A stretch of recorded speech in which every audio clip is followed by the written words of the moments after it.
Star education point के online physics class में आपका स्वागत है। तो हम लोग इलेक्ट्रोस्टैटिक्स में हम लोग पढ़ रहे हैं विद्युत क्षेत्र और विद्युत विभव। ये चैप्टर पढ़ रहे हैं, दो चैप्टरों को एक साथ पढ़ रहे हैं। तो इसमें बहुत सारे क्वेश्चन को हम लोगों ने इम्पोर्टेंट क्वेश्चनों को पढ़ा है जो बिहार बोर्ड में आने वाली है। तो उसी के साथ एक और क्वेश्चन जो मोस्ट इम्पोर्टेंट क्वेश्चन है और बोर्ड परीक्षा में शॉर्ट क्वेश्चन के रूप में कई बार आया भी है, तो वो क्वेश्चन को हम लोग देखते हैं। तो वो क्वेश्चन इस प्रकार से है, विद्युत द्विध्रुव अर्थात इलेक्ट्रिक डायपोल, डायपोल क्या है? और देखिए विद्युत द्विध्रुव का घूर्ण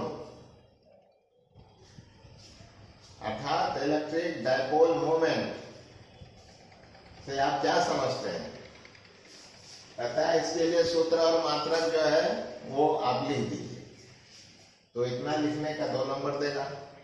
ठीक, तो पहले तो समझ लें कि ये विद्युत द्विध्रुव या इलेक्ट्रिक डायपोल है क्या। देखिए ऐसे परिभाषा आपको बोलते हैं, देखते हैं आपको समझ में आती है कि नहीं।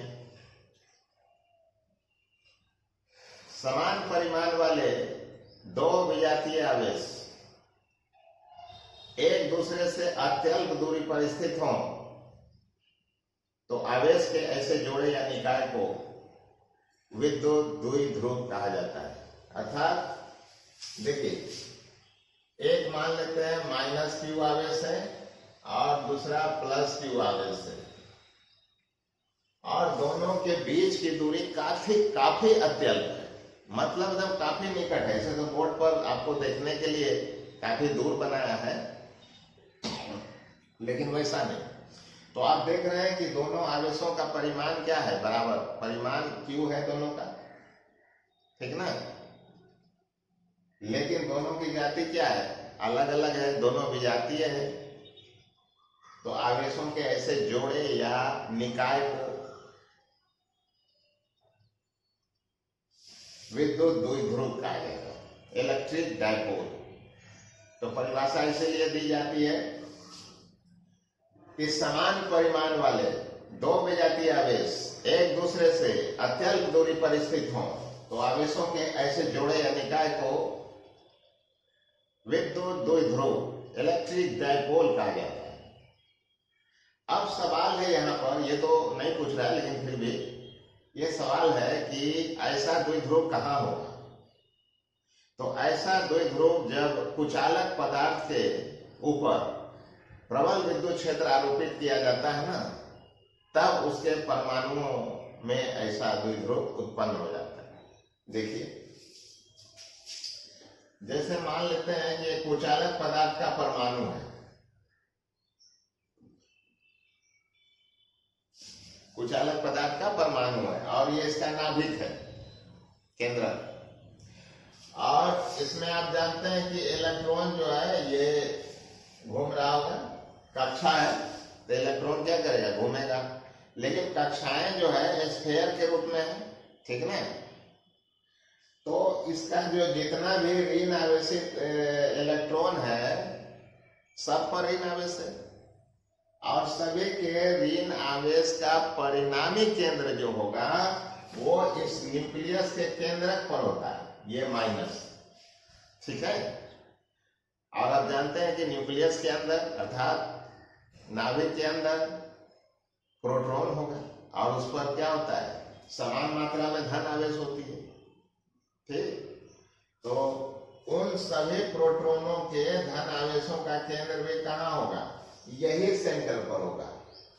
और जब माइनस और प्लस दोनों केंद्र किसी परमाणु का एक ही केंद्र पर होते हैं, कोइंसाइड होते हैं ये केंद्र, तब जो है ये पूरी तरह परमाणु क्या होता है, उदासीन।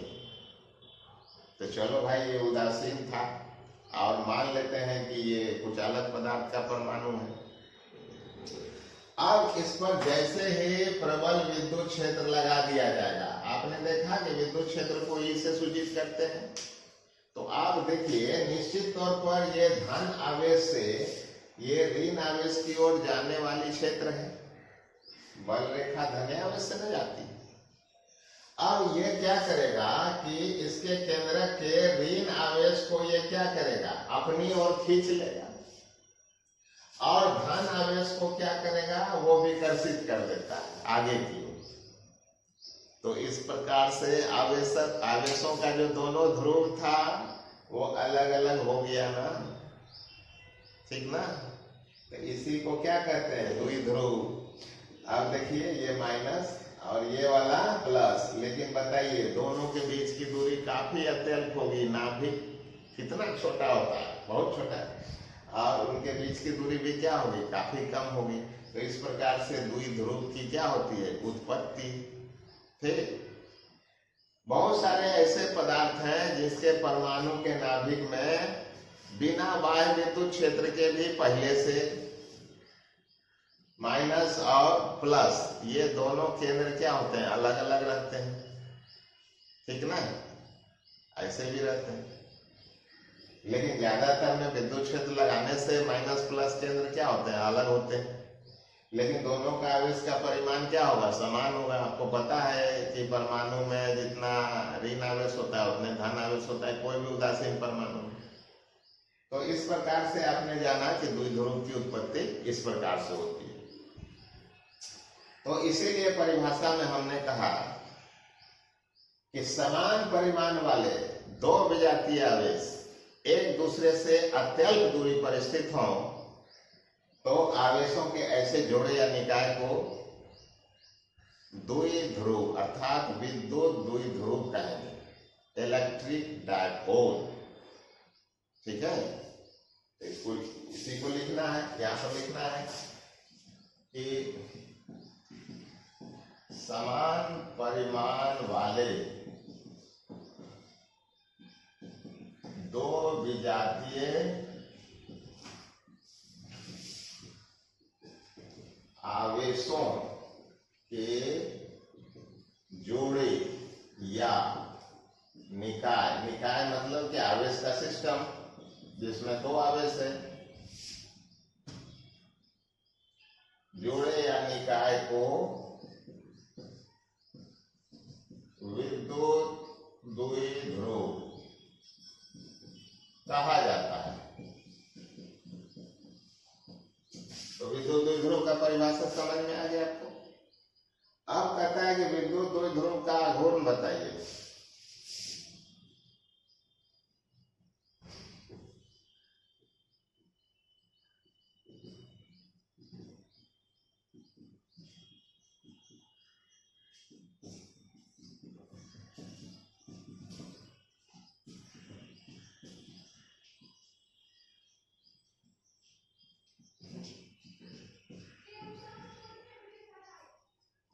विद्युत द्विध्रुव का आघूर्ण, अब इसको समझते हैं ये क्या है।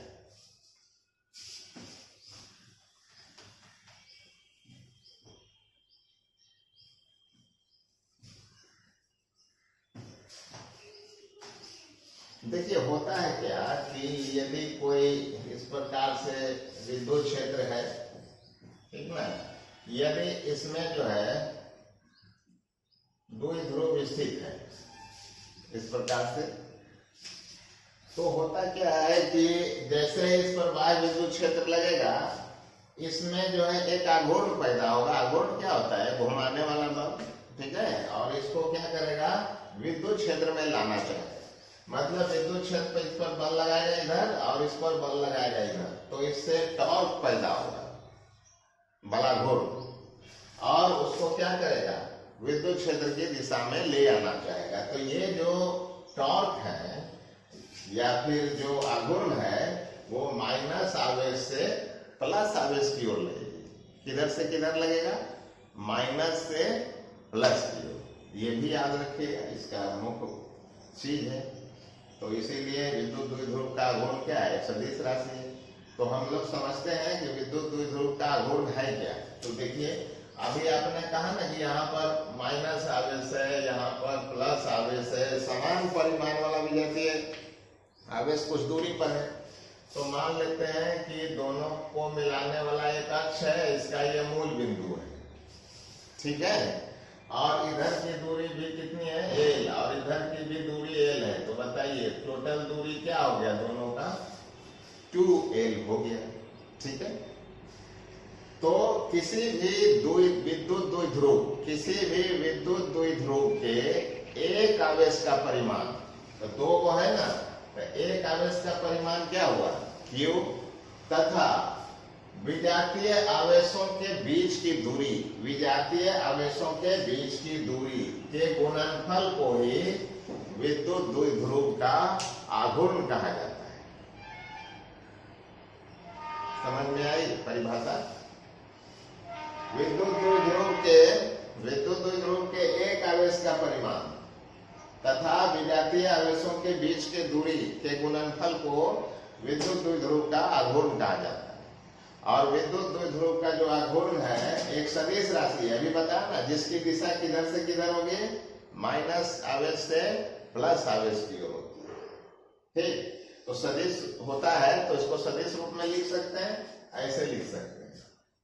ठीक, तो एक ही तरफ सदिश लगाएंगे, उधर अदिश रहेगा नहीं, तो उसको एकांक सदिश से गुना करें। तो जब एकांक सदिश से गुना करिएगा तो एल कैप लगाएंगे, तो एल कैप से बढ़िया है कि इधर भी आप क्या कीजिए, ऐसे सदिश लगा दीजिए, तो ऐसे भी आप लिख सकते हैं।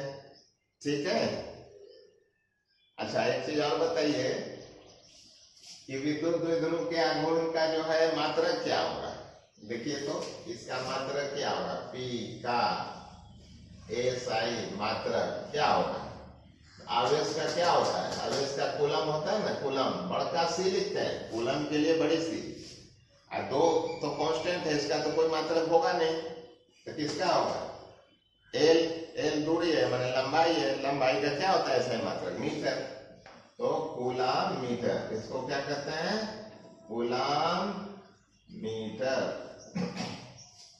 छोटा सी नहीं लिख दीजिएगा, नहीं तो सेंटीमीटर हो जाएगा। ठीक है, ये क्या लिखना है, हमेशा बड़ा सी, बड़ा CM, कूलम मीटर। तो समझ में आ गई, यही बात लिख देना है, बस हो गया 2 नंबर। आइए लिखते हैं,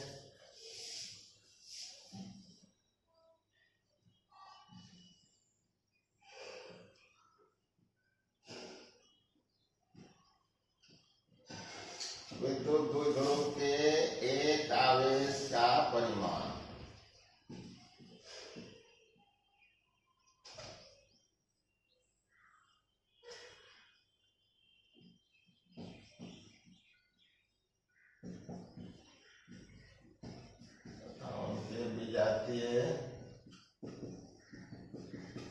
विजातीय आवेशों के बीच की दूरी या विद्युत द्विध्रुव की लंबाई भी बोल सकते हैं, बीच की दूरी 2l के गुणनफल को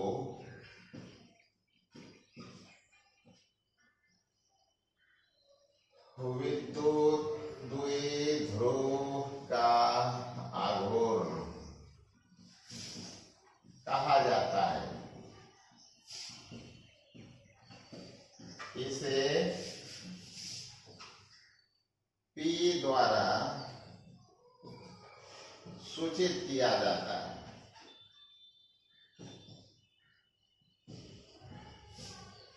केवल परिमाण लिखेंगे तो खाली P लिखेंगे, और पूरा सदिश रूप में लिखेंगे तो इस पर वेक्टर लगा देंगे। P द्वारा सूचित किया जाता है, तो यहाँ पर लिखेंगे विद्युत द्विध्रुव का आघूर्ण एक सदिश राशि है, एक सदिश राशि है जिसकी दिशा ऋण आवेश से धन आवेश की ओर होती है, धन आवेश की ओर होती है। परीक्षा में ये भी पूछता है ऑब्जेक्टिव में कि विद्युत द्विध्रुव के आघूर्ण की दिशा किधर से किधर होती है, प्लस से माइनस की ओर कि माइनस से प्लस की ओर, कि किधरों हो जाएगा। याद रखिएगा, ऋण आवेश से धन आवेश की ओर होती है। फिर यहाँ लिखेंगे कि विद्युत द्विध्रुव का SI मात्रक कूलम मीटर, यहाँ लिख देते हैं कूलम मीटर, और नहीं तो बाद में आप लोग जो है सेंटीमीटर पढ़ने लगिएगा, तो क्या पढ़ेंगे, कूलम मीटर होता है। तो बताइए, ऐसा लिखिए ना, अतः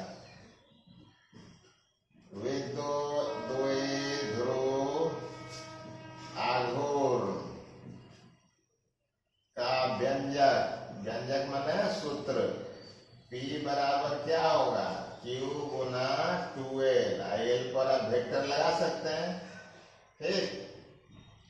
तथा परिमाण रूप में लिखिएगा तो परिमाण रूप में विद्युत द्विध्रुव का आघूर्ण, परिमाण रूप में लिखे तो वेक्टर हट जाएगा, P बराबर क्या हो जाएगी, Q गुना Q इंटू 2L, ठीक है। इतने लिखने का 2 नंबर बोर्ड परीक्षा में मोस्ट इम्पोर्टेंट, पढ़िएगा और अपने दोस्त को भी बताइएगा कि परीक्षा में आया हुआ क्वेश्चन है। दोस्त आपका पढ़ नहीं रहा है ठीक से, ठीक। बच्चों इसको याद कर लीजिएगा जरूर से जरूर, क्योंकि अगला क्वेश्चन मोस्ट इम्पोर्टेंट आने वाला है, लॉन्ग क्वेश्चन, जो परीक्षा में आईबे करेगा, ठीक है। तो आईबे करे वाला क्वेश्चन को पढ़ने के लिए इसको कम से कम जरूर से जरूर पढ़ लीजिएगा, तभी अगला क्वेश्चन समझ में आएगा। तो अब अगला क्वेश्चन जो लॉन्ग क्वेश्चन होगा, मोस्ट इम्पोर्टेंट आईबे करेगा वाला, तो उसको लेकर हम अगले वीडियो में उपस्थित होते हैं। वीडियो देखने के लिए आपका धन्यवाद।